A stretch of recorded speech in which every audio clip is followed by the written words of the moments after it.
വെള്ളാങ്കല്ലൂരിൽ gas ലീക്കായി തീപിടിച്ച് ദമ്പതികൾക്ക് ഗുരുതര പരിക്കേറ്റ അപകടത്തിൽ സ്ത്രീ മരിച്ചു.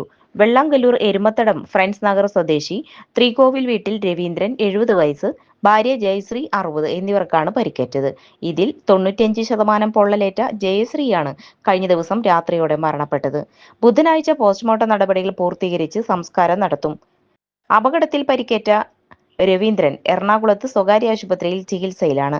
ചൊവ്വാഴ്ച ഉച്ചയ്ക്ക് 2 മണിയോടെയാണ് അപകടം നടന്നത്. രാവിലെ ചേർപ്പിലെ ബന്ധുവീട്ടിൽ പിറന്നാൾ ആഘോഷം കഴിഞ്ഞ് മടങ്ങിയെത്തിയ ഇരുവരും വീട്ടിൽ കയറി ലൈറ്റ് ഓൺ ചെയ്തപ്പോൾ പൊട്ടിത്തെറി നടന്നു എന്നാണ് കരുതുന്നത്. വീട്ടിലെ ഗ്യാസ് സിലിണ്ടർ രണ്ടും പുറത്താണ് വെച്ചിട്ടുള്ളത്. ഗ്യാസ് ലീക്കായി വീടിനകം മുഴുവൻ നിറഞ്ഞിരുന്നതായാണ് അനുമാനം.